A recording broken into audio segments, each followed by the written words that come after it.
A kí ẹ̀yin èèyàn wa tí ẹ ń wò wá, a kí ọmọdé, a kí àgbàlagbà, mo kí ọkùnrin, bẹ́ẹ̀ ni mo kí obìnrin, mo kí onílé lónìí, bẹ́ẹ̀ ni mo kí àlejò lónìí. Mo kí wa wípé kí àlàáfíà Olódùmarè kó máa bẹ pẹ̀lú ẹnìkọ̀ọ̀kan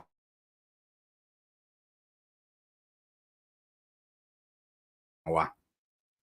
Mo kí ọmọdé, mo kí oníkálukú wa lónìí wípé àlàáfíà, oore, ajẹ́njẹ́tán Olódùmarè kó máa bẹ pẹ̀lú ẹnìkọ̀ọ̀kan wa, nítorí wípé Olódùmarè ọba yìí òun náà ló ṣẹ̀dá gbogbo wa.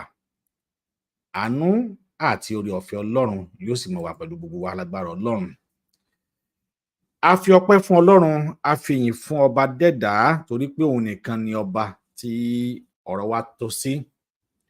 Ọlọ́run ọ̀hún, òun náà sì nìkan ni ọba tí èmi àti yín ta lè fi ìyìn wa fún pẹ̀lú nírọ̀lẹ́ òní.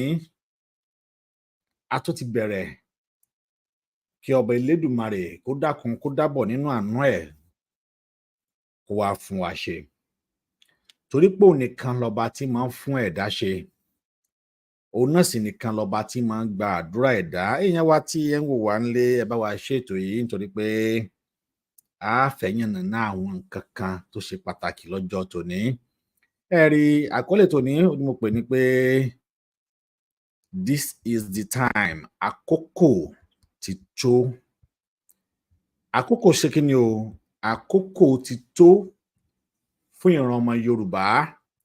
Àkókò ti tó for every one of us to rise up and fight for what belongs to us. With the situation that is happening in Nigeria now, we all need to know that Nigeria is going down bit by bit. Then why is it country is going down bit by bit?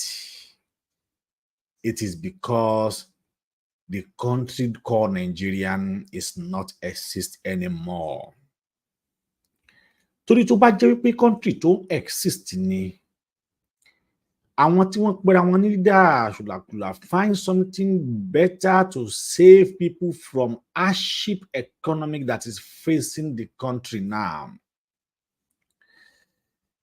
Ọ̀pọ̀lọpọ̀ àwọn èèyàn míì ni wọn ò lè rí oúnjẹ ẹ̀mẹ́ta jẹ lójúmọ́, even though ẹ̀mẹ́ta gan ṣì pọ̀, ẹlòmíì gan àti jẹ́ńjẹ ẹ̀kan lójúmọ́ ń sìn, it has become a big problem.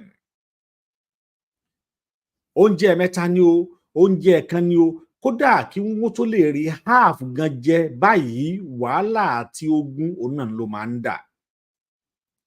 Then adẹ̀pẹ̀ra wa ní the giant of the country Africa, àwa la ní ọrọ̀ ajé jù, àwa la ní epo, àwa la ní gbogbo ẹ̀ jù, ṣùgbọ́n síbẹ̀síbẹ̀ ọmọ aláṣọ wa ń wọ àkísà, ọmọ ẹlẹ́ran wa ń jẹ eegun. We all need to understand that the situation of Nigeria now, it is called for urgent solution. What are the solution is for Yoruba to exit from that nation. youth have a lot láti ṣe because ẹ̀yin youth yìí náà ni wọ́n máa rí lò gẹ́gẹ́ bí ohun ìjà olóró tí wọ́n sọ pé àwọn fẹ́ fi kọ́ńkà àwọn tí wọ́n ń sọ pé wọ́n ń gbèjà wọn jà. Ká wò ó, Yorùbá gan sọ̀rọ̀ wọ́n ní ìsíwò ìwòrìwò ohun tá a bá dìjọ wò báyìí wọ́n ní gígùn ló máa ń gún. Wọ́n ní ìrìn àjò téèyàn bá rìnrìn tí ò bá péèyàn wọ́n ní yẹ kéèyàn ó tètè ya wá òwò míì ṣe òwò tẹ́ bá ṣe tó wò yìí ò mú èrè wá tó wò yìí tí kò mú nǹkan kan wá tá a lè rí nǹkan kan tọ́ka sínú òwò yìí wọ́n ní it's better ká wá òwò míì ṣe. That is me tí àwọn nǹkan yìí ò bá ṣe é ṣe we can just go on our own. Let us call for separation of that nation.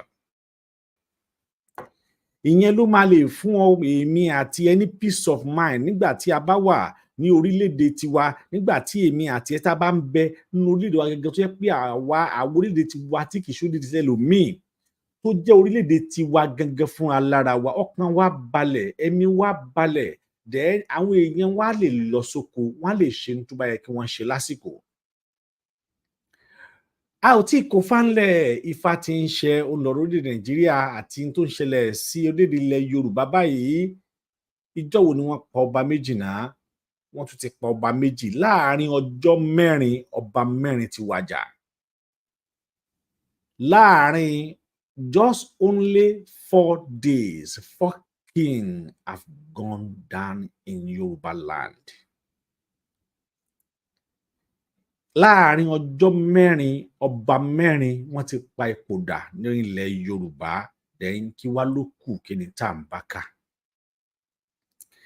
Kí wá ní ọ̀nà àbáyọ sí àwọn solution yìí? What will be the solution to this problem? The problem keep on rising. The problem yẹn keep on coming all days. Mi ò tí rí ọjọ́ ọ̀hún, mi ò tí rí àkókò ọ̀hún, mi ò tí rí ìgbà ọ̀hún, mi ò tí rí pé let me just wake up one day and start hearing the good news in that nation that this day is a peace day in Nigeria. I've never seen that just only one day like this from 6 a.m. to 12 p.m. Through that day, there is nothing like a bad news. There is nothing like a kidnapping. There is nothing like an accident. There is nothing like a rape. There is nothing like a suicide bomber. Attack where? Ọjọ́ kan wá mi ò tí rí. We have one free day. We have just one day. Even though to the worstest day on the new year, they are still operating.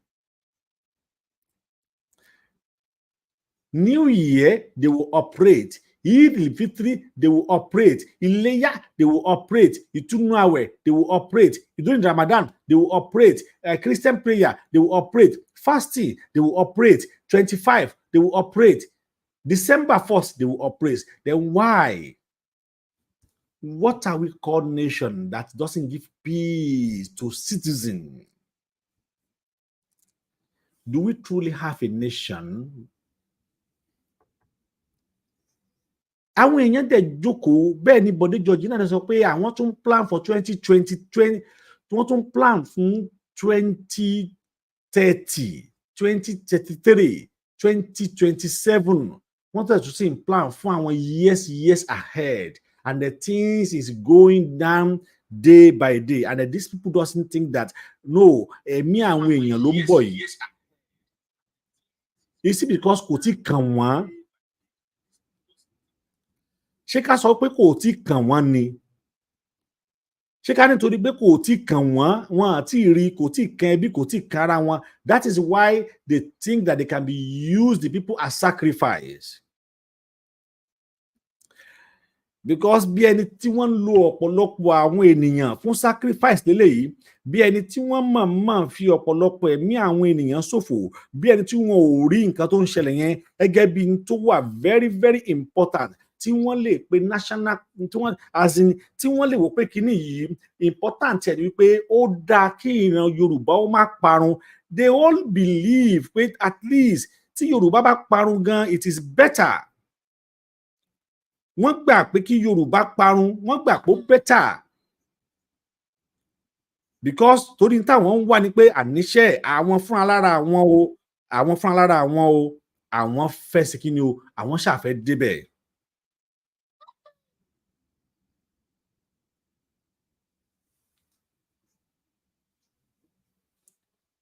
Torí because kò sí tó ń jẹ́ ìjọba mọ́ nígbà tí gọ́vnà tó bá ń suspend ọba. Gọ́vnà Ṣèyí Mákindé lọ́yọ̀ọ́, òun suspend ọba, níbo níbi kíní wa ń bá wa lọ, because this is to tell you that the thing have turned upside down. And dẹ́dẹ̀rẹ́ ìlú tó bá ti wà upside down, there is no peace in that nation again. Níbi tí ọmọ bá ti ń bá bàbá ẹ̀ wí. How come someone who just have a specific tenure, just 4 years to use, and then you are suspend a man as a king that he will die on that throne, and then you are suspending him for what reason, for what circumstances? That will say, I'm a governor who have to suspend your balade.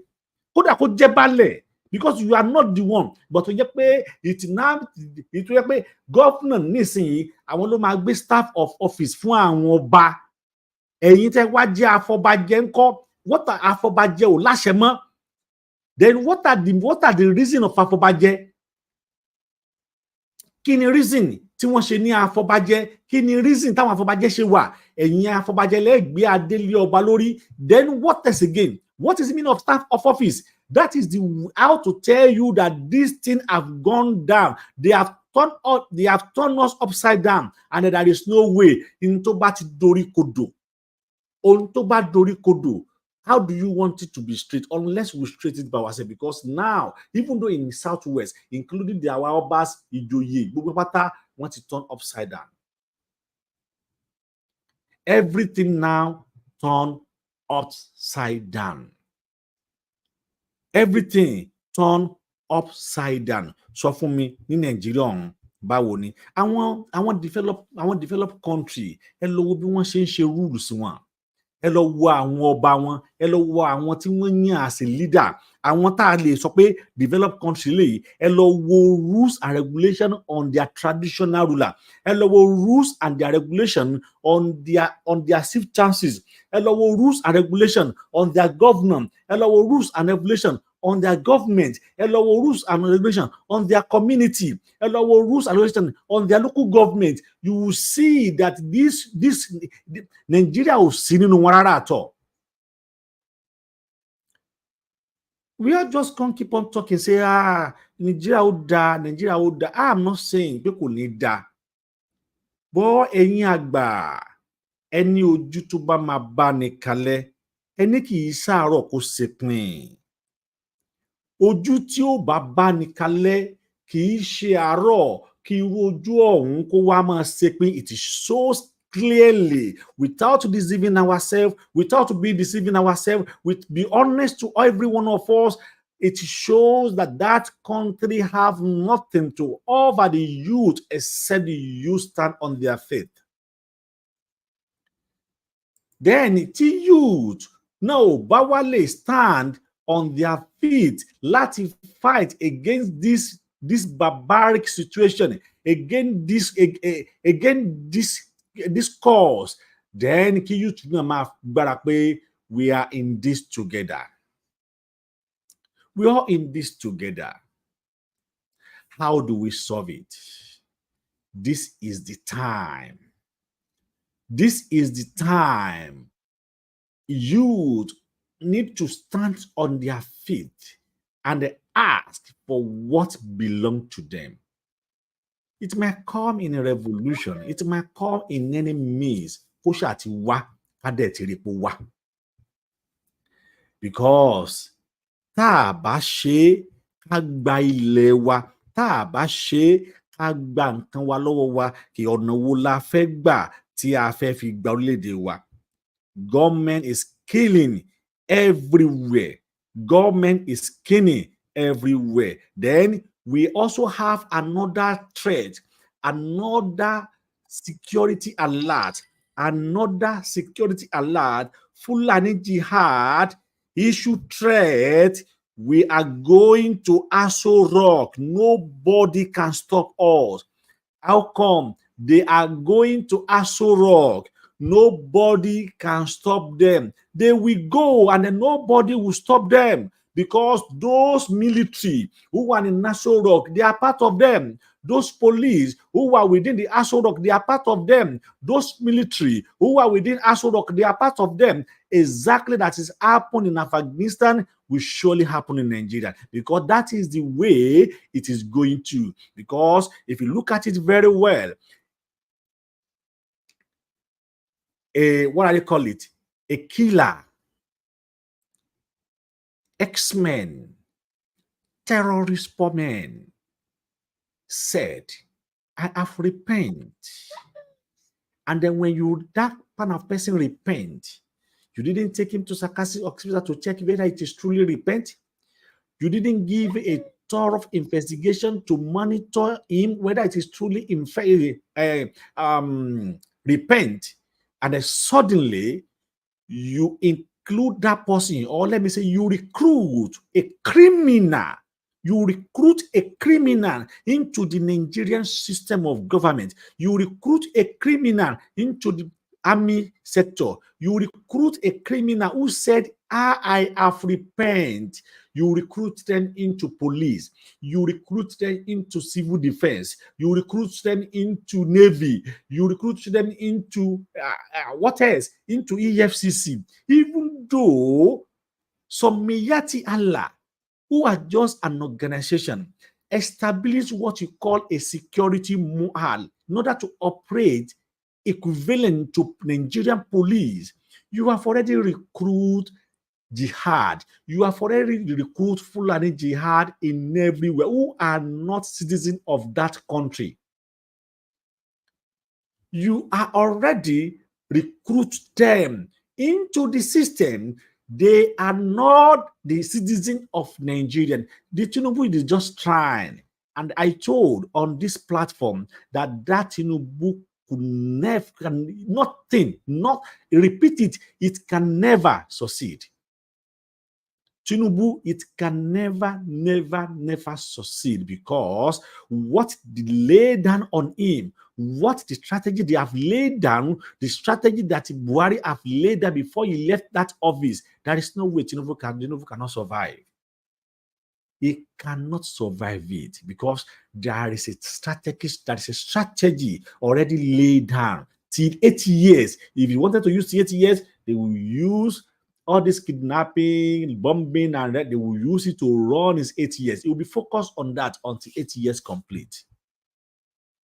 This shows how desperate this Fulani is.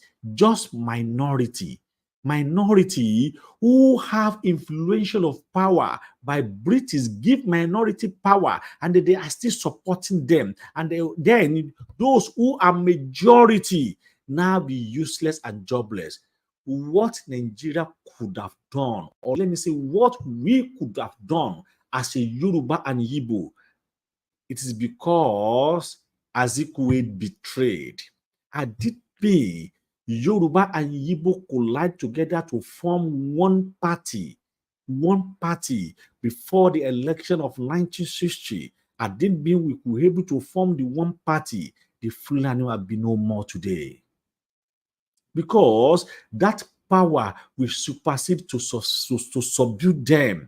But as time that they have the power to rule from the then to the military takeover, from coup, they have already gained the win. And then they have their children recruited into the Nigerian army. Then Kiwala Wanso. Àwọn pásítọ̀ yẹn á dẹ̀ tún bọ́ta, pásítọ̀ kan kan dẹ̀ tún bọ́ta, àwọn pásítọ̀ àtẹnujẹ, àwọn pásítọ̀ yẹ pé wọ́n á gbádùn, tó yẹ pé ní kí ni wọ́n á sọ nǹkan kó ṣẹlẹ̀ rí, àwọn yẹn ni wọ́n wá bọ́ta, wọ́n á máa sọ fún yín pé Ọlọ́run sọ wá pé owó náírà yóò ráìsì padà, yóò sì dìde ní gbàgbà àti gbàgbà. Bàbá ẹ jábọ́ ń bẹ̀, bàbá yìí ẹ jábọ́ ń bẹ̀, ẹ jábọ́ nù tàn jẹ, ẹ jábọ́ ń bẹ̀ ṣe, ẹ bọ́lẹ̀ ń bẹ̀. Ẹ bọ́lẹ̀ ẹ̀yin pásítọ̀ èké yìí, ẹ bọ́lẹ̀ ń bẹ̀. Ebi ṣọ́ọ̀ṣì ló wà ní Ìbàdàn Lagos Ìbàdàn express road. Ṣé wọn kidnap àwọn ọmọ ìjọ yín ni? ṣé wọn ò kidnap àwọn ọmọ ọ̀dọ́ yín ẹ ṣe sọ wípé Jésù ó lọ gbà wọ́n kẹ́ má san ransom. You guys paid for the ransom. As you call yourself a general overseer, you paid for the ransom to release your pastor. Why did you pay? Then wá bọ́ta pé Ọlọ́run sọ fún ẹ pé náírà will rise up. Irú àwọn wo lẹ́rù pẹ́ ń tàn? Àwọn wo lẹ́rù pẹ́ ń tàn? Àwọn wo lẹ́rù pẹ́ ń tàn? Who are you deceiving? Àwọn wo lẹ́ ń deceive? Àwọn wo lẹ́ fi pé you can just wake up àwọn eléyìí jẹ́ kí n deceive wọn. Within 4 days wọ́n ti pa ọba mẹ́rin ilẹ̀ Yorùbá. Ẹ̀yin pásítọ̀ yóò rí kankan ṣe, rí kankan sọ, rẹ́ ní tí ń sọ, then you are just saying jargons. Ẹ̀dẹ̀ pé ayé ní general overseer of owó lẹ jẹ́. Ọlọ́run ò bá ń sọ̀rọ̀ pé ikú fẹ́ pa àwọn ọba yàbí. Ọlọ́run ò bá ń sọ̀rọ̀, but àwọn ọba yẹn dẹ̀ lè kúnlẹ̀ síwájú yín wá gbàdúrà. Àwọn ọba yẹn lè kúnlẹ̀ síwájú yín pé ó yá pásítọ̀ ẹ gbàdúrà fún tó ní rò pé ẹni Ọlọ́run ni yín. Wọ́n mọ̀ pé ẹni èṣù ni yín, wọ́n wá jókòó, wọ́n ní wá kúnlẹ̀ síwájú yín pé kẹ́ gbàdúrà fáwọn. Ẹni náà ń gbàdúrà fún ẹni náà. Bí wọ́n ṣe wá ń pa wọ́n yìí, ṣé àwọn àdúrà tẹ́ ń gbà fún ẹ ṣé kò ṣe lára wọn ni? Àwọn àdúrà tẹ́ ń gbà fún wọn ṣé kò ṣe lára wọn ni? This is the time tí gbogbo wa gbọ́dọ̀ ronú wò wípé no more fake, don't grieve for who did not grieve for you. Ṣé rí àwọn kankan wà tó jẹ́ pé ilẹ̀ Yorùbá ó yẹ ká jọ ronú wò ni. Ó yẹ ká jọ ronú wò pé àwọn nǹkan tó ń ṣẹlẹ̀ yìí, àwọn nǹkan tó jẹ́ pé òun náà ní impact tó máa take ni. Ọba kan ni wọ́n pa, ẹ wo bí wọ́n ṣe pa ọba aládé, ẹ wò ó bí wọ́n ṣe pa ọba aládé tí wọ́n pa kalẹ̀, wọ́n pa sílẹ̀. Àwọn fídíò kan wà tó jẹ́ pé a ò ní lè show ẹ̀ because tá a bá ní ká show ẹ̀ probability kí wọ́n band wa or kí wọ́n ó máa ṣẹlẹ̀. So that is why jẹ́ pé àwọn fídíò kan wà tó jẹ́ pé a ò ní lè show ẹ̀. But the truth is that Nigeria is dead. Tá a bá ti jọ gbà pé àníṣe ṣé Nàìjíríà eléyìí ó ti kú, kò sí tó ń jẹ́ Nàìjíríà mọ́, ìyẹn gan yóò lè ran èmi àti ẹ lọ́wọ́ láti lè kí oníkálukú padà sílé. À ń pariwo pé ẹ jẹ́ ká padà sí ilé wa. It is not maybe bóyá a hate Nàìjíríà. Ebi Nàìjíríà láṣà ti wà tẹ́lẹ̀tẹ́lẹ̀. Hate Nàìjíríà, kò sẹ́ni tó hate ìlú ẹ̀. Kò sí anybody tó máa hate kí ni o, tó máa hate ìlú ẹ̀. But kí ni tó ń ṣẹlẹ̀ ní ìlú ẹ̀ gangan fún alára ẹ̀, òun náà ni aburú àti ìjàmbá tó ń ṣẹlẹ̀ níbẹ̀. Òun náà ni wàhálà tó ń ṣẹlẹ̀ ní ìlú ọ̀hún. Òun náà ni àìrílò tó ń ṣẹlẹ̀ ní ìlú ọ̀hún.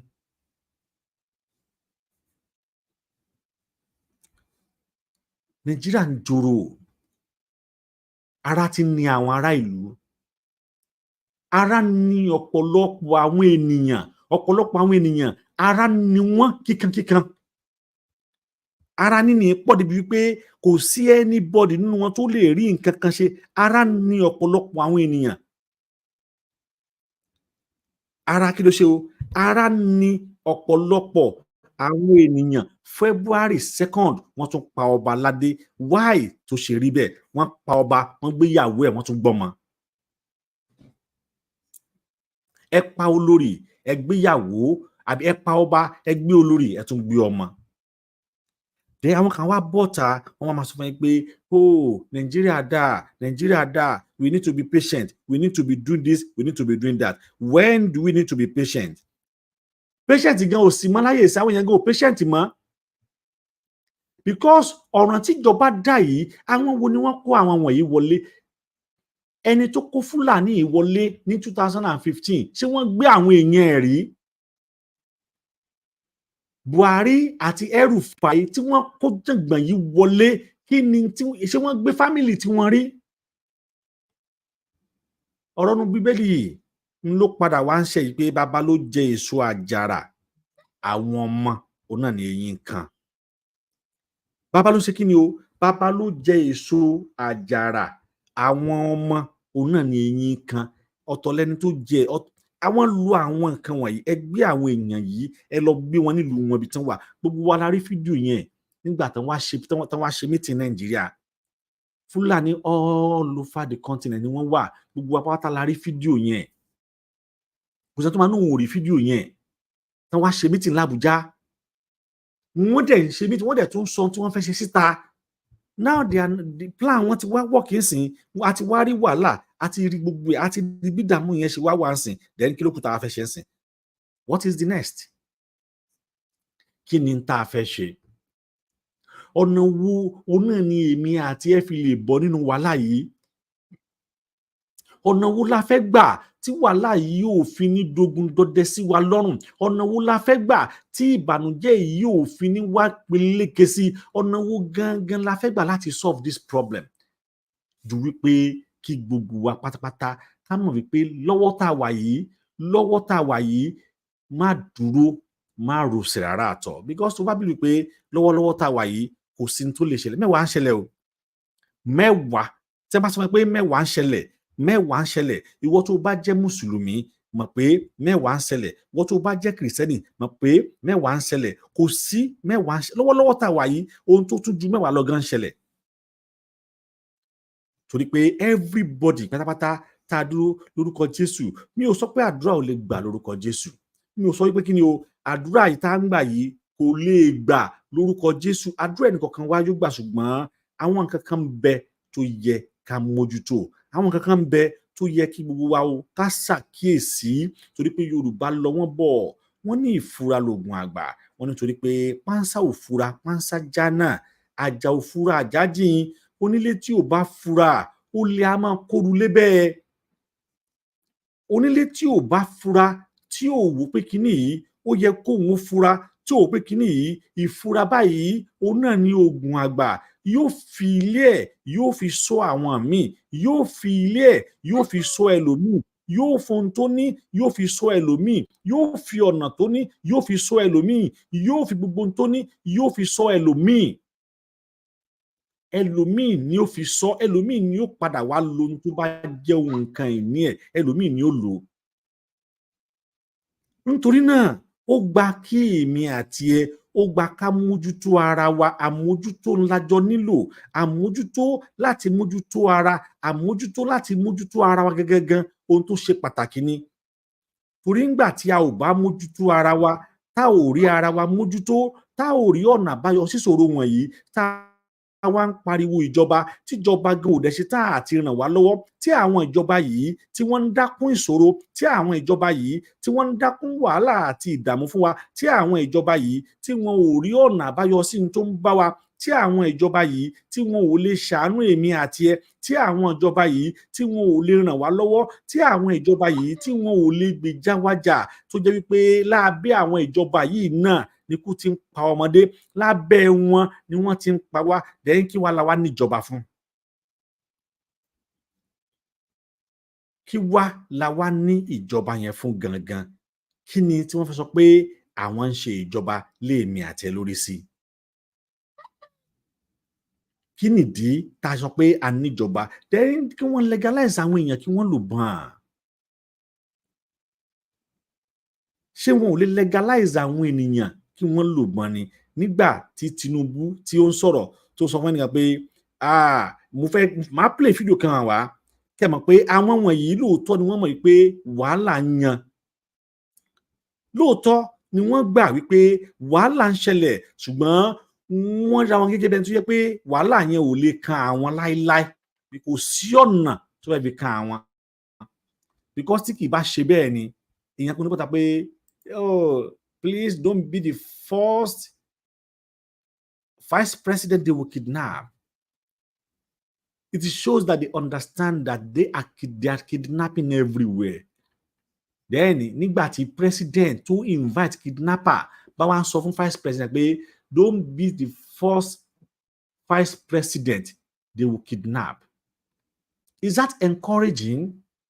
Ìyẹn ni pé gbogbo tó ń ṣẹlẹ̀ yìí o, àwa gan mọ̀ sí àárí tó ń ṣẹlẹ̀, ṣùgbọ́n má jẹ́ kí ni o, má jẹ́ igbákejì ààrẹ àkọ́kọ́ tí wọn yóò jí gbé.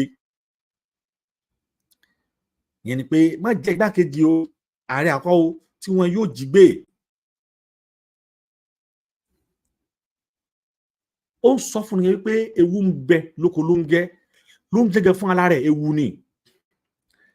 And then ẹ̀yin náà ẹ tún wá lè bọ́ta to bold enough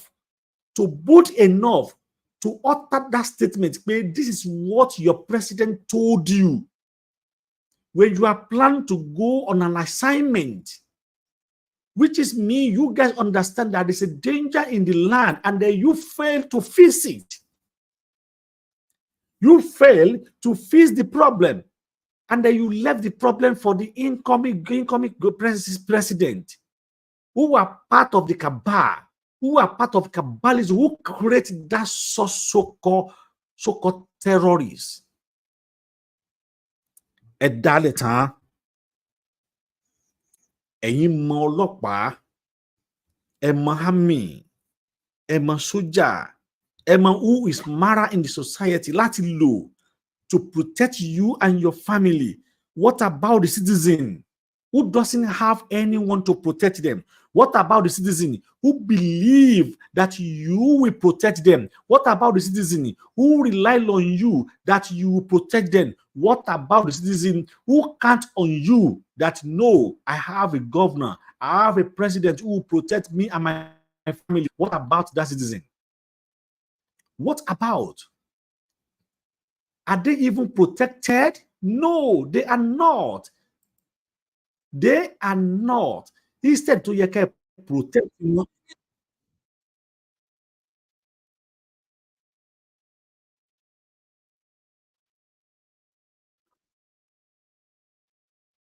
Fídíò tí a ń gbọ́ yẹn mo fẹ́ show ẹ̀. Màá show fídíò tí mo máa show fídíò yìí máa show ẹ̀ fún wa torí mo fẹ́ ká gbọ́ fídíò yẹn ni. Mo fẹ́ ká gbọ́ wípé ìwọ tí pásítọ̀ ẹ sọ pé kó wá máa ra anointing oil pẹ̀lú situation tó wà níta lọ́wọ́lọ́wọ́ nsìn pẹ̀lú the situation tí nǹkan ṣẹlẹ̀ lọ́wọ́lọ́wọ́ báyìí pẹ̀lú tó ń ṣẹlẹ̀ sí àwọn èèyàn lọ́wọ́lọ́wọ́ báyìí pẹ̀lú táwọn èèyàn ń fèsì nsìn tó ń sọ pé don't worry, God will be your protection, we have anointing oil. You are just deceiving yourself because those cannot help you. Ilẹ̀ Yorùbá ló wà. Àwọn tí wọ́n bẹ́ jà náà gbé anointing oil wá bẹ́ ńlẹ̀. Àwọn tí wọ́n wá ń bá yín wọn ò gbé anointing oil wọn ò gbé wá bá yín lẹ̀. Fine, ìjọba ò fún wa ní agbára láti gbé kíni o láti lo nǹkan ìjà láti lè fi protect ara wa ṣùgbọ́n ṣé ìjọba sọ wípé ká má ìjọba ò ní ká má protect ara wa. Ìjọba ò ní ká má protect ara wa nǹkan lè. This is the time tí gbogbo wa ní láti pawọ́pọ̀ láti rí wípé we break up.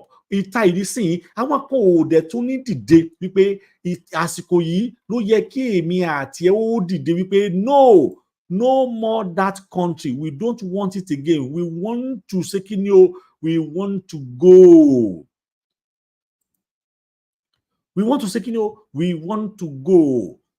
Ẹ wò ó, máa fi àwọn fídíò kan wá àmọ́ ẹ jẹ́ ká dé ìpolówó ọjà wa náà. Nígbà tá a bá dé, màá wá bẹ̀rẹ̀ àwọn fídíò ọ̀hún lẹ́yọ kọ̀ọ̀kan fún wa. Màá wá wò pé ọ̀nà wo la gbọ́dọ̀ gbà tí ìyà yìí tí ò gbọ́dọ̀ fi jẹ wá gbé.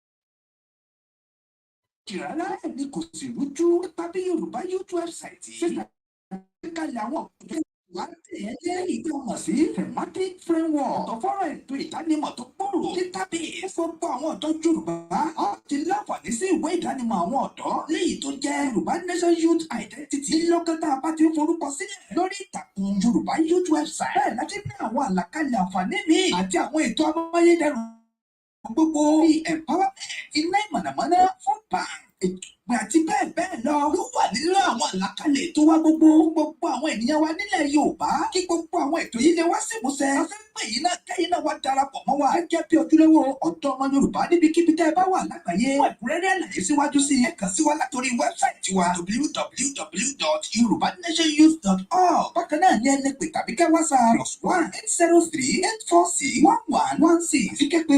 +234-703-717-3355 tàbí +971-503-430-843. bákan náà ni ẹ lè pè +971-525-261-442. Yorùbá Nation Youth website ọ̀kan ní gbogbo wa ṣàfi dáadáa lẹ́dí gbogbo ará òkè ọ̀kọ́. àbúrò dáadáa ni o ẹ̀yin náà kọ́ tí mo bá yín dáadáa. fẹ́ẹ̀rí ẹ̀gbọ́n ó tiẹ̀ dá ilé ìtẹ́ ẹ wáyé tẹ́ ẹ bá ti ń lọ àwùjọ mọ́ lọ padà ní o ẹ wò ó ká mọ́ purọ́ ìlú yìí ò dáa gbogbo ẹ̀ sì ti sú mi pátápátá.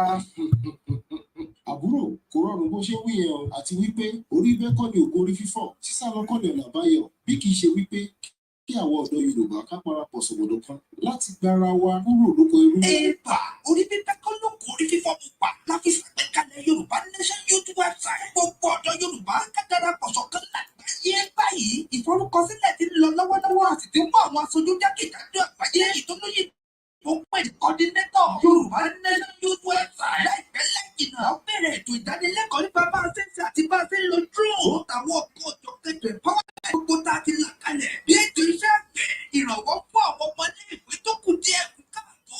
ètò ìkọ́sí ọ̀fẹ́ tó ń jírísẹ́ ìgbàlódé táwọn fi ṣiṣẹ́ lọ́fẹ̀ẹ́. ti ká na àwọn ọmọ tó bá lẹ́kọ̀ọ́ mọ̀ táwọn sì ká lọ́wọ́ gbogbo ẹ̀ fún ìrọ̀rùn àwa ara wa.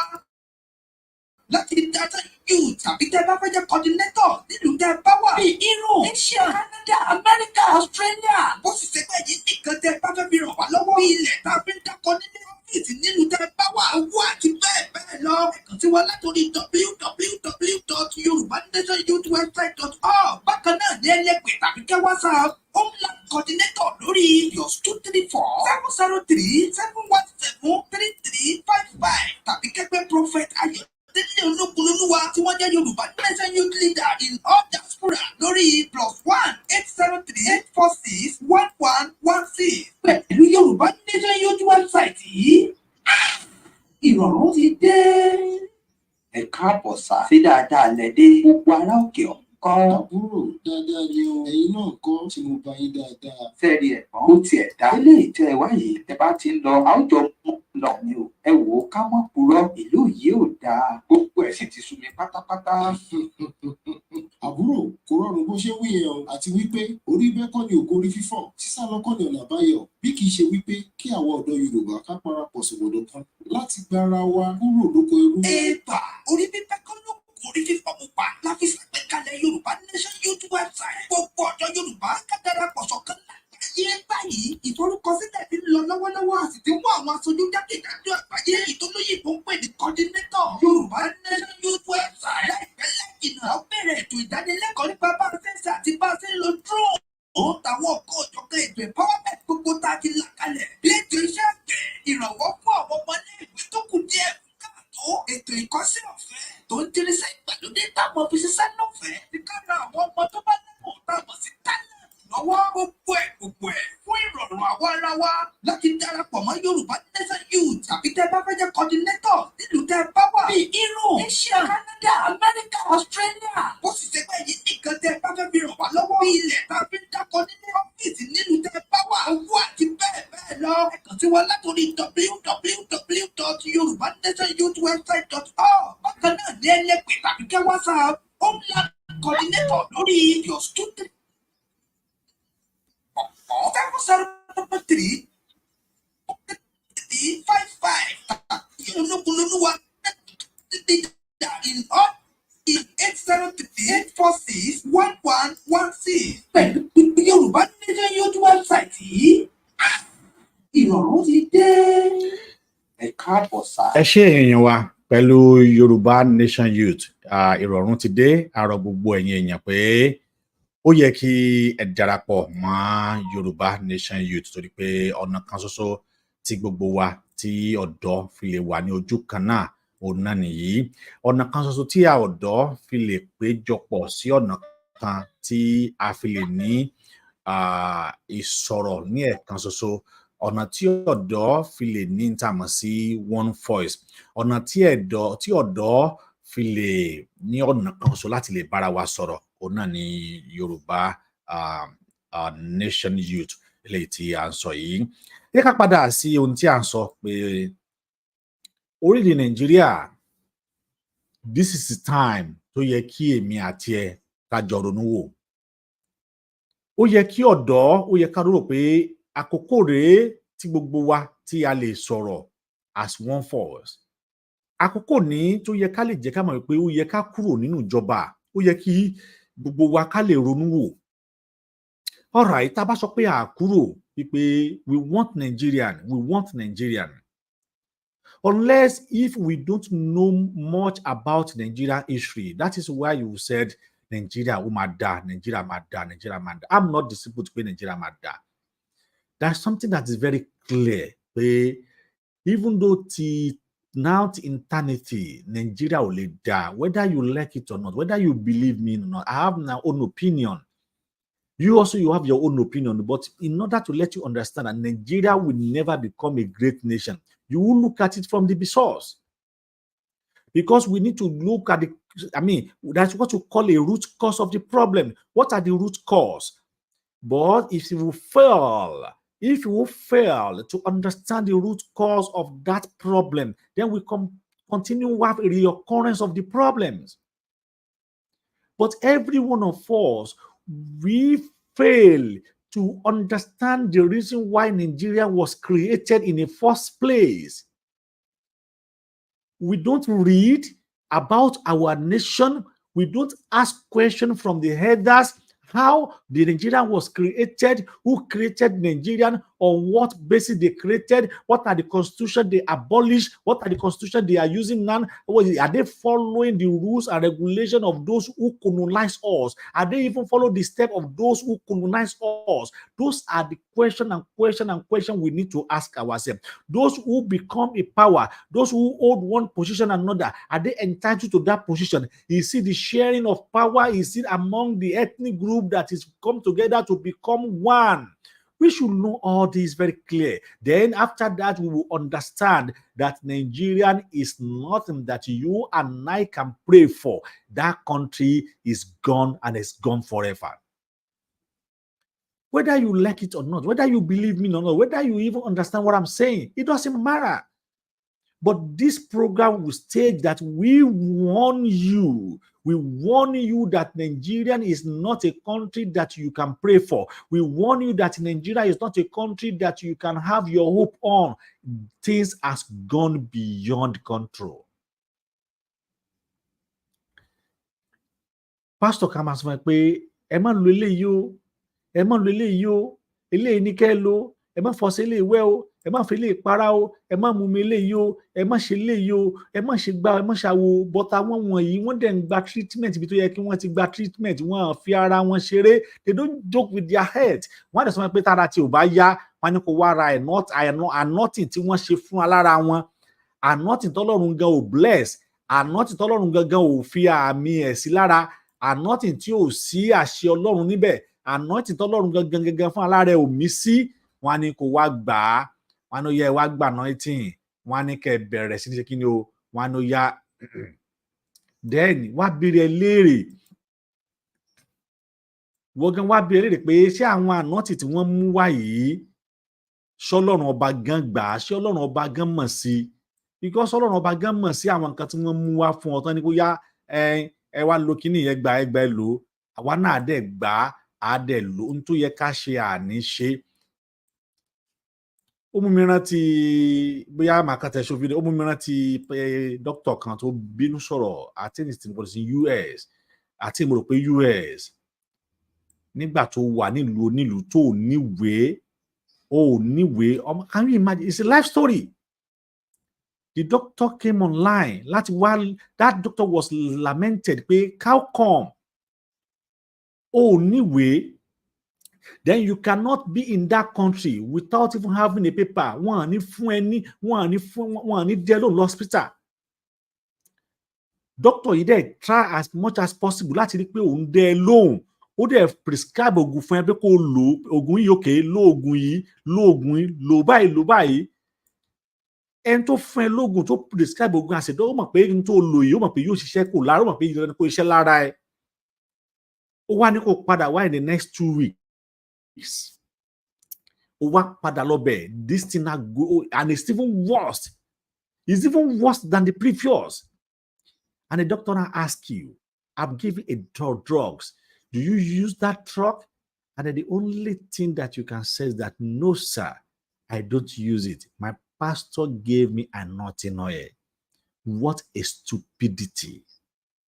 What a stupidity. Your pastor gave you anointing oil. Anointing oil is on a separate on its own. Drugs that will heal you from illness. And then your pastor also go to doctor and take a drug. They don't joke with their head because every Sunday they shout because they wanted to make money. Because they need money. They need money. They shout in the church, oh, blah, blah, blah, blah, blah. God want this, God want that. They use all their effort, all their energy. They use it here and there because they want money on that day. And they are in their business. That is their business. And they need to be paid for. Because that is their business and they need to be paid for. And who will pay? His member, his congregate. Then, doctor wa prescribe oògùn fẹ́ pé, okay, lo oògùn yìí, ó wá sọ wípé, your pastor gave you anointing oil. And the doctor was upset. Oh, they need will. Ohun tí mo dẹ̀ ṣe yìí, àjọ mo fi assist ẹni.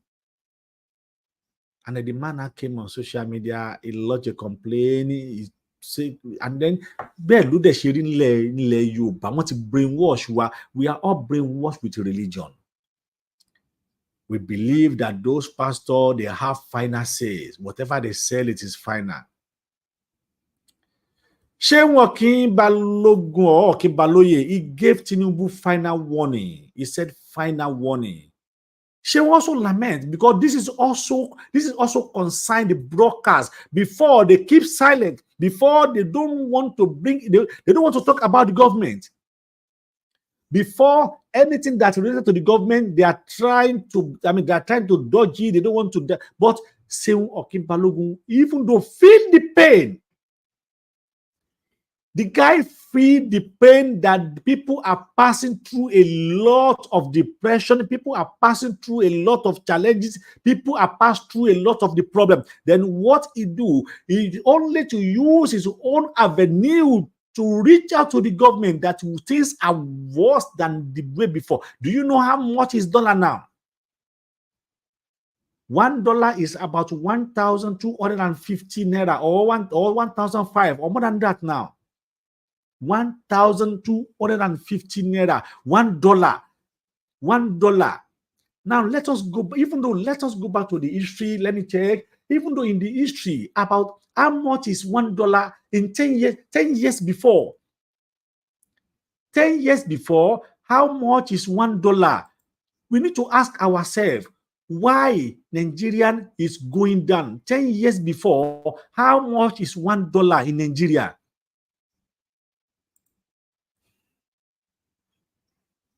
Kai, ẹ jẹ́ kí n máa play video Seun Okinbalogun, then I will try to bring something on our board. If I cannot bring it today, I'll bring it in the night because I will do 2 programs today. Maybe I will run 24 hours program today. Till tomorrow, I will run because I have a series of topics that I need to treat. Mo ṣe máa treat àwọn ọba yẹn, mo ṣe máa treat wọn. Now, ẹ jẹ́ ká gbọ́n ti Seun Okinbalogun or Okinbaloye, ẹ jẹ́ ká gbọ́n tó sọ.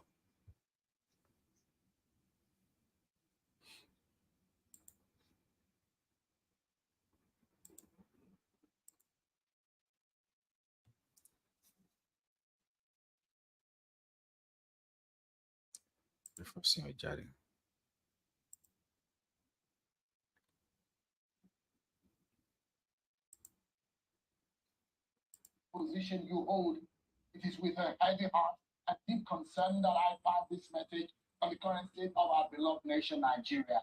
In a time when the heartbeat of our nation is racing with fear and the very fabric of our society is tearing at the seams We stand at the crossroads. Yes, you welcome to me. The We have nation just calls also for go your with the undivided attention. so you don't have the right to do it. But on that front, our beloved and here is my final word tonight. Mr. President, Senator Bola Tinubu, it is to you tonight that I bring the burden and plight of our people too. I trust this message finds you in good health and high spirits as you continue to navigate the intricate responsibilities that come with the esteemed position you hold. It is with a heavy heart and deep concern that I pass this message on the current state of our beloved nation, Nigeria. In a time when the heartbeat of our nation is racing with fear and the very fabric of our society tearing at the seams, we stand at the crossroads. President Tinubu, the nation calls for your undivided attention as you embark on a private visit to France. Our beloved Nigeria is grappling with unprecedented challenges that demand urgent and decisive action. Kidnapping and abductions are the order of the day. From Lagos to Kaduna, Taraba, and violent and criminal activities have pervaded our land. Even in the heart of our nation's capital, the audacity of kidnappers has become a sinister reality, striking fear into the hearts of our people. Our citizens are living in constant fear, unsure of their safety and the safety of their loved ones. This is not the Nigeria we dream of, not the renewed hope that was promised. We applaud the gallantry of our security operatives, but indeed, more work still needs to be done to keep the people safe. Efforts are being made, but it appears they are not far enough. What has become the strategies of the strategies of state policing and community policing that's been talked about several years? And the huge white papers and advisory notes on how to tackle insecurity in Nigeria, where are they? President Tinubu, as a pro-democracy agitator, isn't it the right time to restructure Nigeria for it to work properly? Is the Nigeria you and your friends fought for? Is it the Nigeria that you're talking about? The removal of subsidies has unleashed a tidal wave of economic downturn, leaving families struggling to make ends meet. Prices of commodities have gone through the roof. The biting effects are felt across the nation, and the loss of confidence in the government is palpable. This is not a time for complacency. It is a time for bold, unwavering leadership, Mr. President. I think it is about time to get the nation's head in one room and find a lasting cure to our ailing economy. As you stand on foreign soil, Mr. President, remember the weight of your responsibility to the Nigerian people. Our citizens, including those who voted for you, are losing faith in the government. The implications of the loss of confidence are far-reaching. And as a leader, you cannot afford to look away. Investors are fleeing the nation like never before. The economic potential of Nigeria is being squandered, and the consequences will be felt for generations. We urge you, Mr. President, to take immediate measures to create an environment that attracts and retains investment. The clock is ticking, and our economic future is at stake. Mr. President, the time to act is now. Swift and decisive measures are needed to curb the escalating insecurity, elevate the economic burden on citizens, and restore the confidence in the government. This is not only a call to fulfill campaign promises, but a plea for the preservation of our great nation. Mr. President, our regional leadership is angry, and some members of ECOWAS are signaling exit, and Nigeria's influence is under threat. It is time to reassert your leadership, strengthen diplomatic ties, and secure our place in the Committee of Nations. As journalists, we will not shy away from probing, inspiring, and holding leaders accountable. President Tinubu, live up to the expectations of your calling and the mandate upon which your office stands. The Nigerian people deserve more. They deserve a leader who acts with urgency, integrity, and unwavering commitment to the well-being of our great nation. The challenges may be daunting, but if you are resolute and carry the people along, we can all together overcome.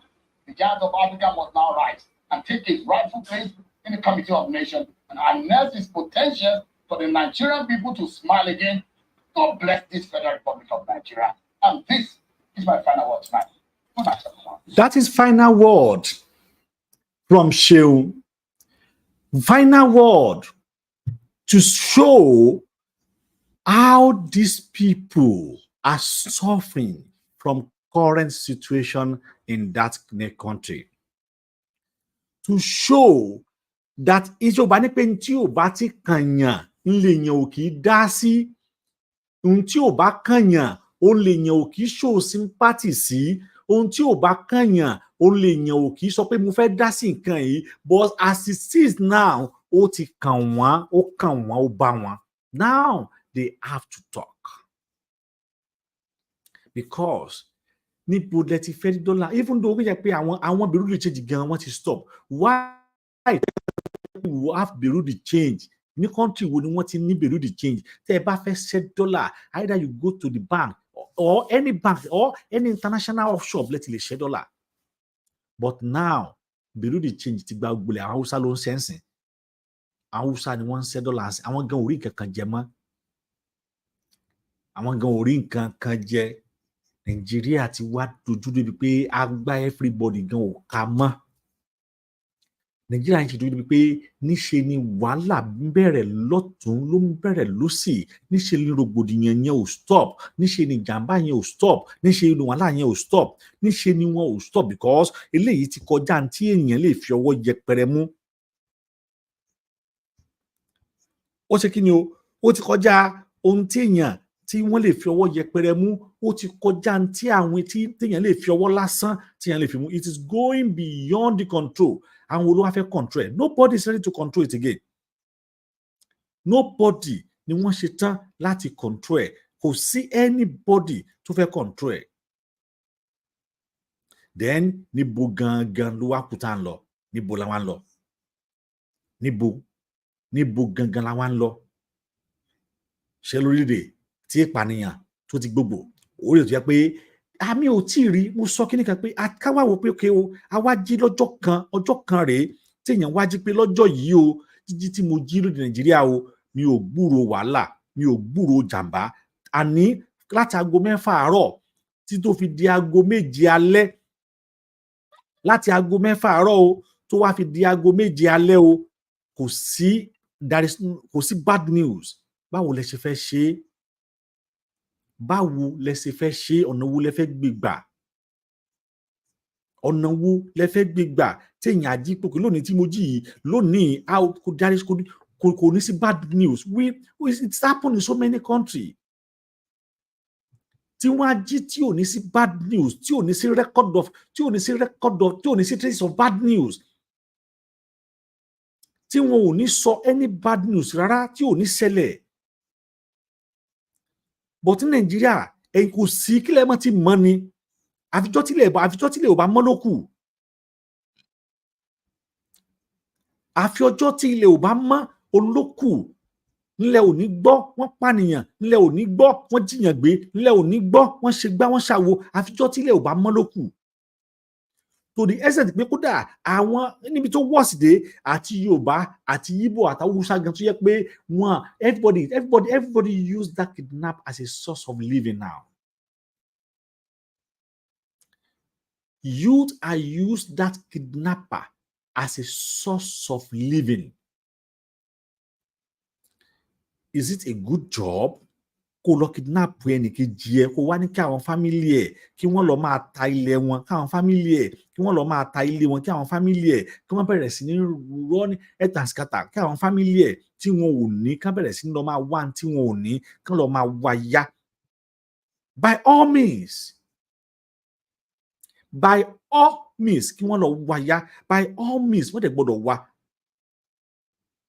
Níbo ni kí wọ́n ti rí? Ẹ ti dá ọ̀pọ̀lọpọ̀ ẹbí, ẹ ti dà wọ́n sínú àdánwò, ẹ ti dá ọ̀pọ̀lọpọ̀ ẹbí, ẹ ti dà wọ́n sínú wàhálà. Ṣé agbára ìjọba ò ká ni?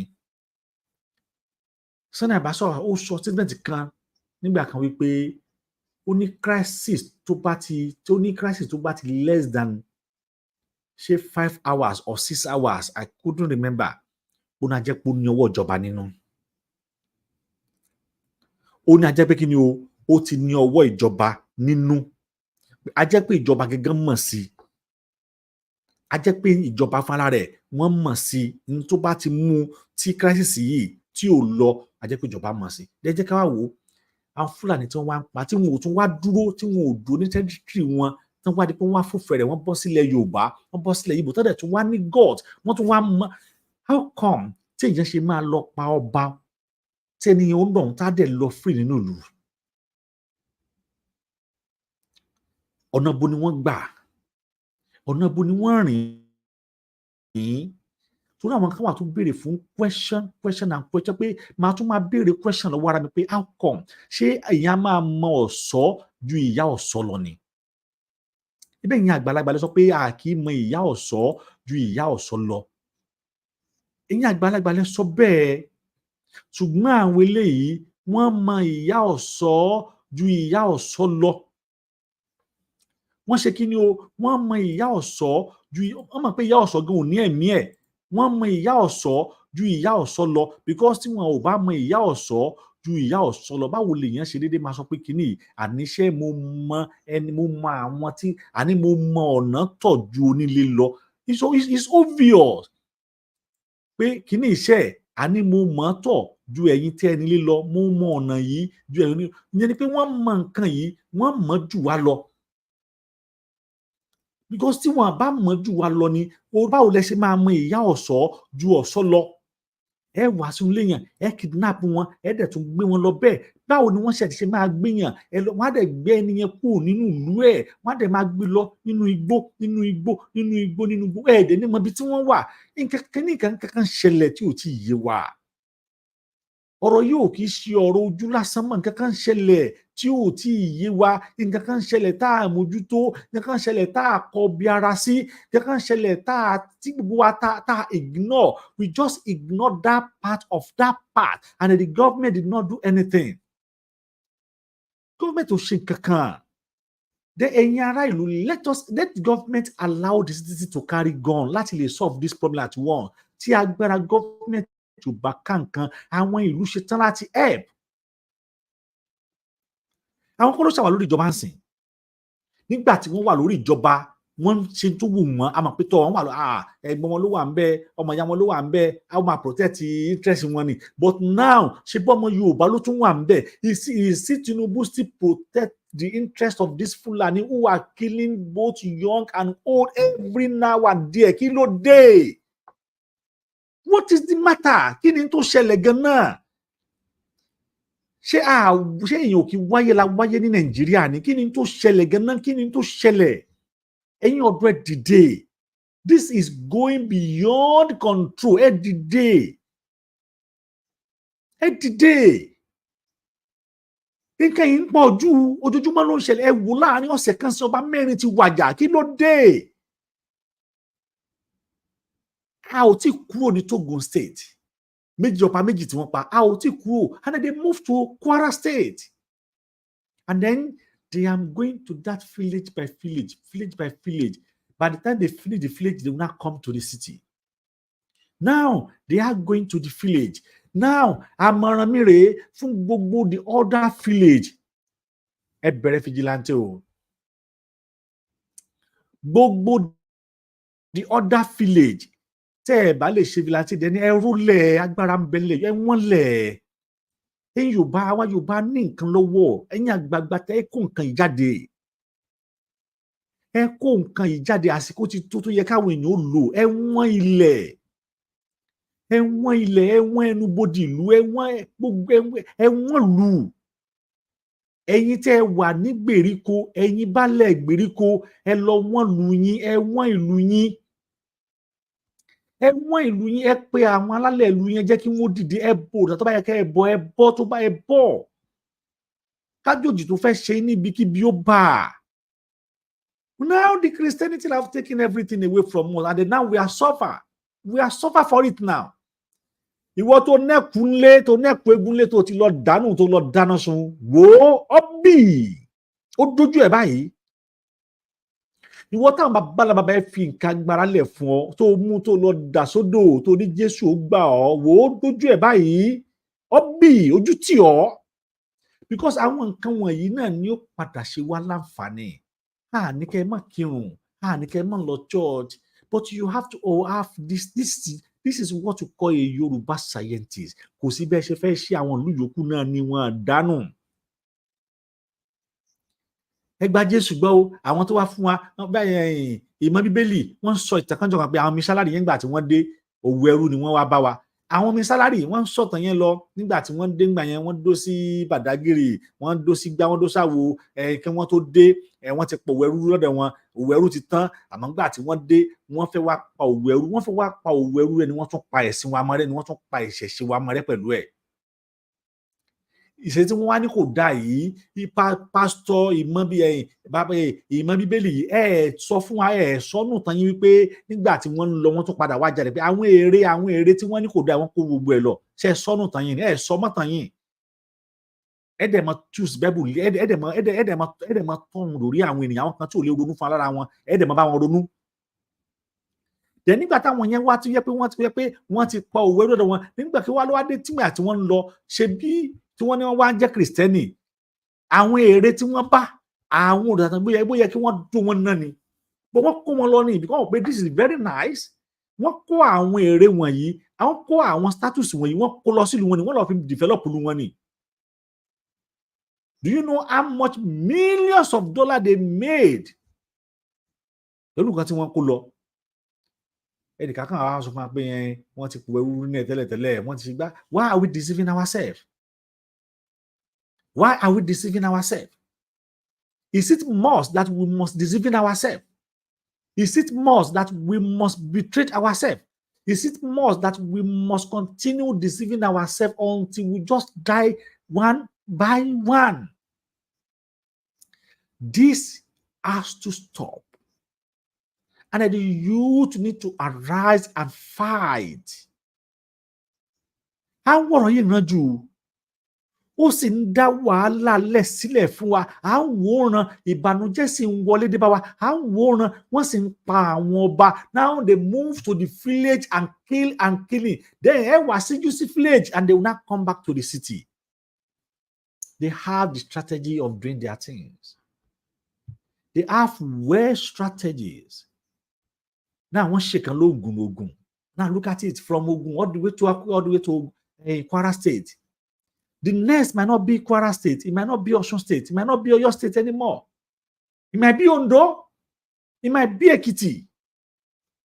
Because they have their boys all over the southwest. They have them in the bush.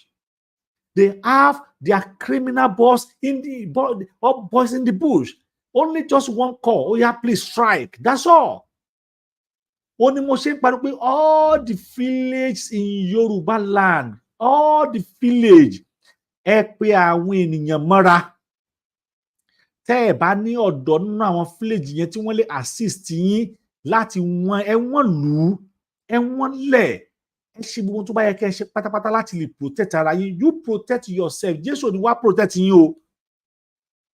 Jésù ò ní wá protect yín. Ànábì ò ní wá protect yín. Kódà nínú Bible gan wọ́n lò bàǹtẹ́. Nínú Bible wọ́n lò bàǹtẹ́. Nínú Quran wọ́n lò gbogbo ẹ̀ papọ̀ mọ́ra wọn láti lè protect ara wọn. Wọ́n lò ó. Ọlọ́run kan tó ní ẹ fún ti Késárì fún Késárì náà mọ̀ pé dandan ni ẹ lu àwọn nǹkan wọ̀nyí yóò sì padà wá wúlò fún yín. Tó fi ní pé ẹ fi ti Késárì fún Késárì. Ó mọ̀ wípé àwọn nǹkan wọ̀nyí yóò padà wá wúlò, ṣe ni pé ẹ fi ti Késárì ẹ fún Késárì, but ẹ fún Késárì ní tiẹ̀ o. Ẹgbọ́n tí pásítọ̀ yìí ẹgbọ́n tó sọ. Àwọn ọmọ ọjọ́ tèmi, èmi sọ fún ibà ẹ má ṣe òkùnkà, ẹ má ṣe ọdún máa bá tèmi jẹ. Ṣùgbọ́n fíbẹ̀lì ni mo kóòtù fún yẹn, ẹ lọ kà á, mo tó bá yẹ kẹ́ ṣe, ẹ ṣe kò ṣẹ̀ṣẹ̀. Àwọn kan ní Jésù jagun. Matthew 26. Matthew chapter 26. Láti 51. From 51. Nínú àwọn ọmọlẹ́yìn ẹ̀ kó nǹkan ogun sára. His disciples had ammunition for war. Bàbá tí wọ́n mú Jésù bá. David just spent for war. Bẹ́ẹ̀ ló fa ìdàgbọ́. Peter drew out his bow. Ó ṣá ẹnìkan létí. Everybody's here. Ẹ̀kọ́ tí Jésù. Bí ọba Jesus Christ said, kò ní kó sọ ẹ̀dá yìí. Not telling to throw it down. Ẹ padà sínú akọ. He said, keep back that sword in the shade. Keep it back in the shade. Anybody that kills with the sword shall die by the sword. Now, nobody has been killed. They have just also so you don't have the right to kill anybody. But when they kill, that person will be killed. That's what the was saying. If you go to the Revelation 13 verse 10. Anybody that kills by the sword shall by the sword be slain. That's what the Bible says. I'm I'm not saying you should start going to Rárá. about this house. Rárá. No. Ṣùgbọ́n But ẹ ṣe oúnjẹ mọ̀ kó tọ́ tó yẹ.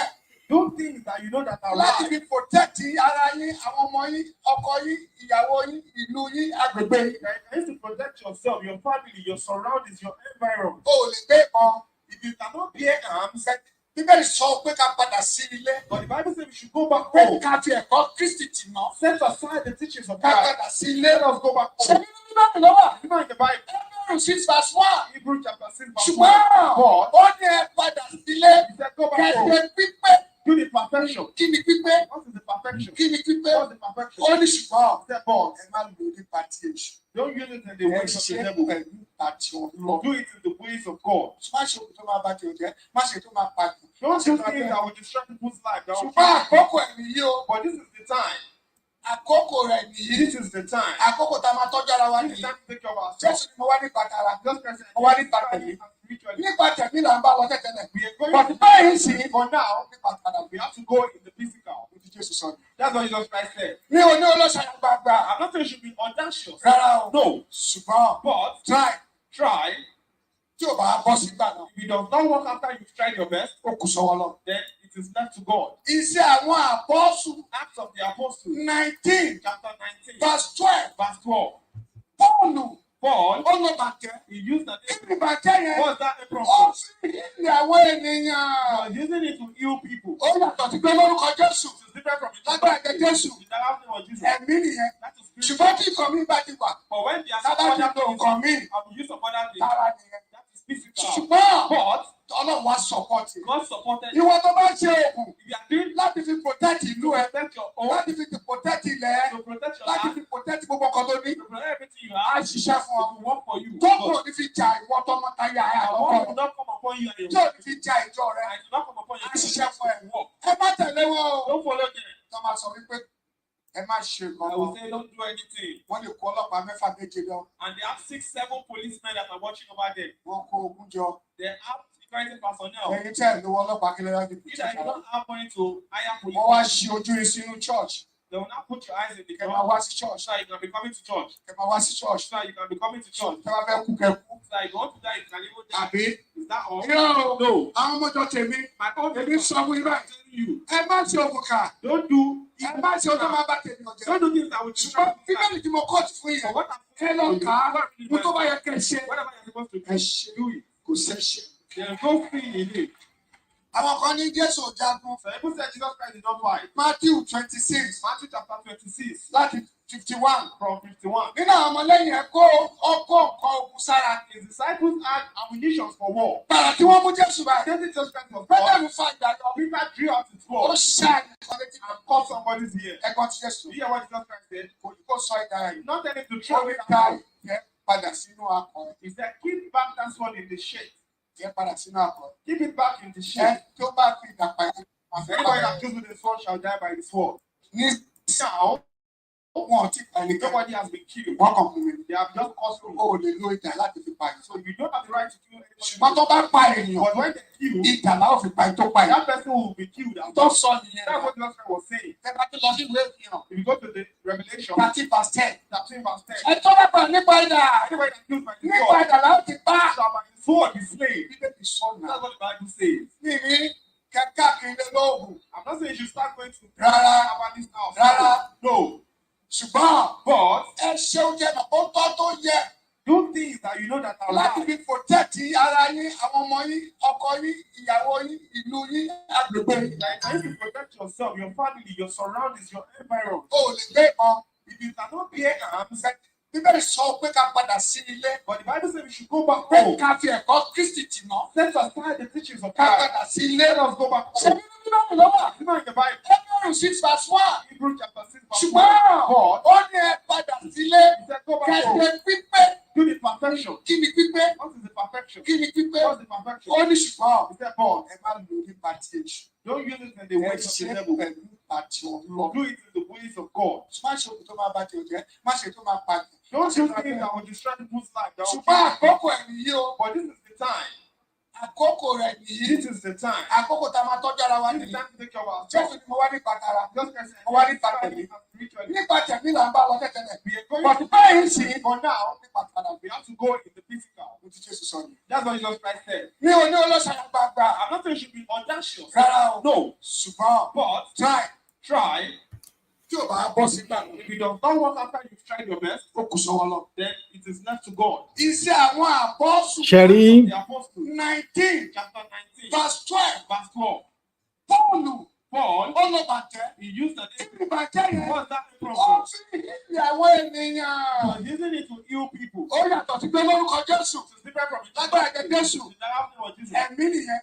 different from it. But when they are used of other things, that is physical. But God supported you. If you are doing láti fi protect ìlú ẹ, láti fi protect ilẹ̀ ẹ, láti fi protect gbogbo ọkọ tó ní, a ṣiṣẹ́ fún ọ. Tó kúrò ní fi jà ìwọ tọmọ táyà ẹ àkọ́kọ́ rẹ. Tó ní fi jà ìjọ rẹ, a ṣiṣẹ́ fún ẹ. Ẹ má tẹ̀lé wọn o. Tó máa sọ wípé ẹ má ṣe nǹkan. I will say don't do anything. Wọ́n lè kó ọlọ́pàá 6 méje lọ. And they have 6. Mo fẹ́ stop níbí yìí. Àwọn kan sọ wípé ẹ má ṣe nǹkan kan. Ẹ jẹ́ kí n mú kéèsì pásítọ̀ tó wà ní pásítọ̀ Suleiman. Ẹ jẹ́ kí n mú kéèsì ẹ̀ wá. It is so sad that those who lost their life during the attack, may their soul rest in peace. Àti bóyá last year, pastor yìí lo ń tà mọ̀ sí bulletproof car. I'm talking about Pastor Suleiman. Bulletproof car ló lò nígbà tó ń jáde lọ, ó tún lo ọlọ́pàá, ó lo àwọn army despite pé ó lo bulletproof car. A dẹ̀ sọ fún àwọn ọmọ ọjọ́ yìí pé ẹ má ṣe kankan o, nítorí mo rí bí tó ti ń ta àná tí yan ẹ̀ ní signature tó ń ta fún wọn pé it will protect you. Àwọn èèyàn dẹ̀ ń ra wìtìwìtì. Then ohun tó jẹ́ pastor tó ń ta àná tí yan yẹ fún èèyàn tó gẹ́gẹ́ ò wá lè lò láti lè fi protect ara ẹ̀. Òun gẹ́gẹ́ fún ara rẹ̀ kò lè lo àìná tí yan yẹ yẹn gan láti lè fi protect ara rẹ̀ pé kíní yìí á protect èmi gan, kò lè fi protect ara rẹ̀. But ó lè ní kí àwọn ọmọ ọjọ́ lè ní kí wọ́n wá rà á. Sí mùmú nǹkan àṣẹ̀bálẹ̀ Yorùbá wọ́n ó ṣe fún ọ, wọ́n ó tún lò, wọ́n ó tún test ẹ wò. Àwa la ṣe kíní fún ọ, a tún test ẹ wò, má worry, a test ẹ wò fún ọ, àwa náà la test ẹ wò. Ìbá wa la ṣe fún ọ, a test ẹ. Àìná tí wọ́n yẹ tí wọ́n pè ní protection yìí, ẹni kí wọ́n test ẹ wò lára tí wọ́n gan. Pastor kan bọ́ta pé I see Nigeria naira rise, pastor ní yẹ̀yẹ́ wò, pastor Adébóyè yẹ̀yẹ́ wò, àwọn pastor tí ò gbádùn. Ẹ rí nǹkan kan míì, ẹ rí ogun tó ń jà yìí, ẹ rí sọ bọ́n ṣe ń gbà wọn báyìí, pastor yóò rí sọ, ọ̀rọ̀ náírà ló wá tún wá rí sọ. Mo kí Àkàlàmàgbò TV ẹ ṣé gan ni, ẹ ṣé tẹ́ darapọ̀ mọ́ wa.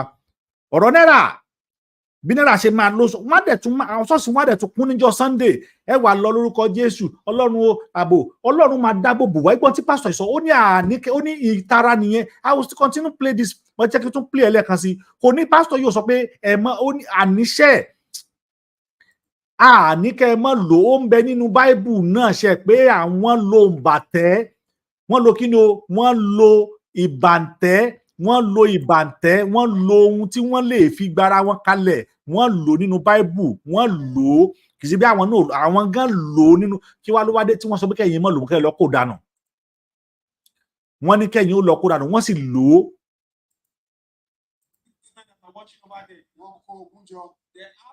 Wọ́n kó ogun jọ, ọlọ́pàá ń tẹ̀lé wọn káàkiri. Wọ́n wá sí ojú ti yín sínú church. Wọ́n sí ojú yín sínú church, wọ́n sí ojú yín sínú mosque. Bẹ́ẹ̀ ọlọ́pàá dẹ̀ wọ́n ń fi ọlọ́pàá rìn káàkiri. Wọ́n ti àtẹ̀yìn ọba náà. Àtẹ̀yìn ọba wọ́n gba tọ́lọ́run mọ̀mọ́ fún yín tẹ́ fi ń jẹ́ ọba.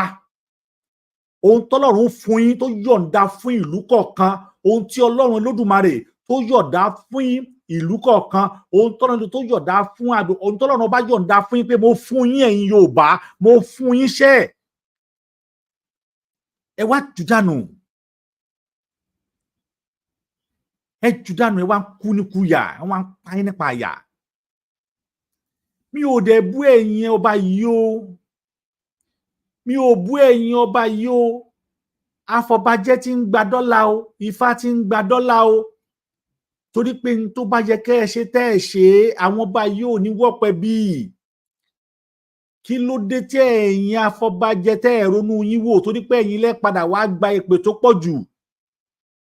Ẹ̀yin afọbajẹ tẹ́ ń tan àwọn ọba yìí, ẹ̀yin afọbajẹ tẹ́ ẹ ṣe tó yẹ kẹ́ ẹ ṣe, ẹ̀yin afọbajẹ tẹ́ ẹ rìn ló yẹ kẹ́ ẹ rìn, ẹ̀yin afọbajẹ wọ̀nyí tẹ́ ń tan àwọn ọba yìí, tẹ́ ń gba owó lọ́wọ́ olóṣèlú tó jẹ́ pé ẹni tí Ifá ò mú lẹ fi ń jọba, tẹ́ wá ń kó àwọn ìlú sínú sìbásìbo, yóò padà wá kan ẹ̀yin náà mọ̀kànmọ̀kàn ní.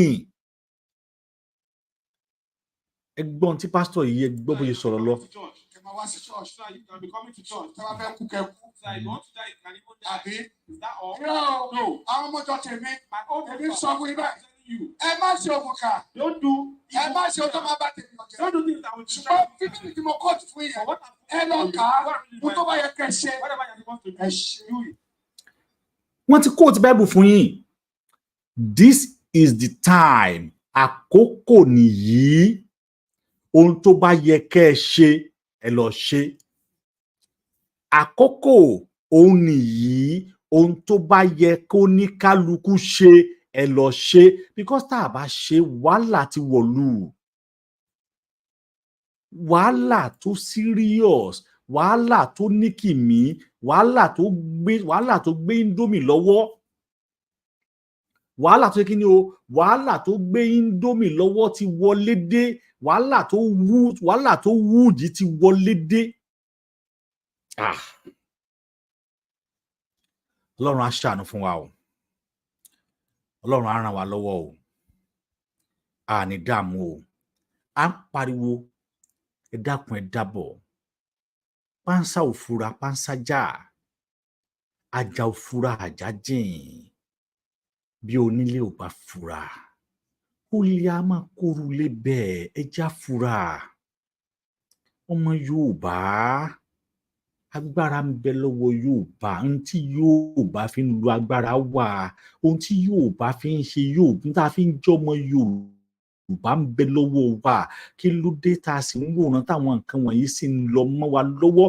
Kí ni ìran tá à ń wò tí àwọn nǹkan wọ̀nyí tí wọ́n sì ń parẹ́ mọ́ wa lọ́wọ́? Kí ni tá à ń wò tí àwọn nǹkan wọ̀nyí tí wọ́n sì ń fi búrẹ́dì kó wa lómi ọbẹ̀? Kí ni tá à ń wò tí wọ́n sì ń parọ́ fún wa?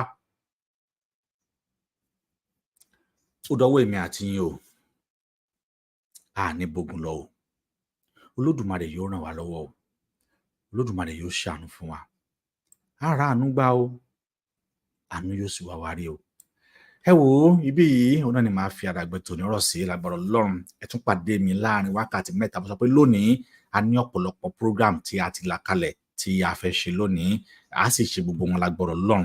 A ṣe live òun náà la ṣe, lè tó bá yẹ ká rẹ́kọ̀dù á rẹ́kọ̀dù á fi sẹ́yìn wọn, ṣùgbọ́n lè live ó kù kan a ṣe nítorí pé ó yẹ kí èmi àti yín ó yẹ ká kíyèsára, torí pé pánsá ò fura, pánsá jánà, àjà ò fura, àjà jìn.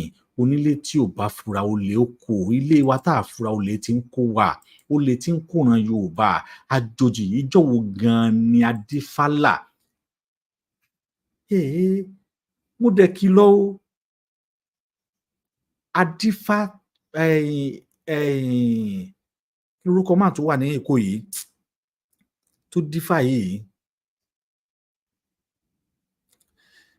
Gbàgbọ́ orúkọ máa tó wà lẹ́kọ̀ọ́ tó dífá yìí.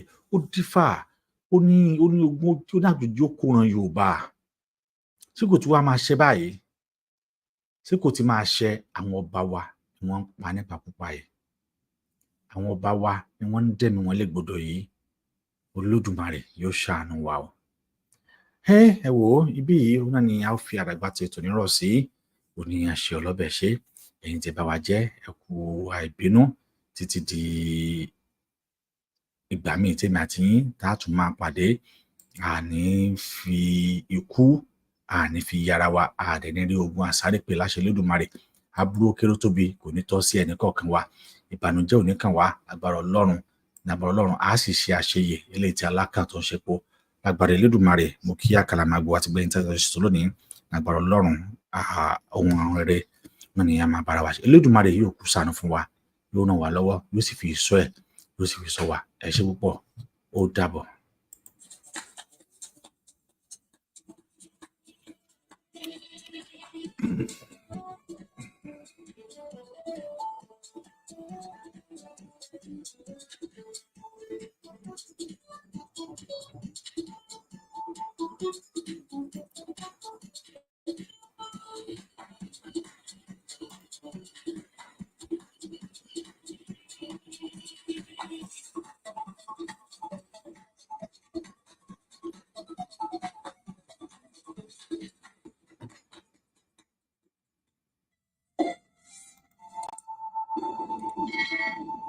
Like, comment, and share.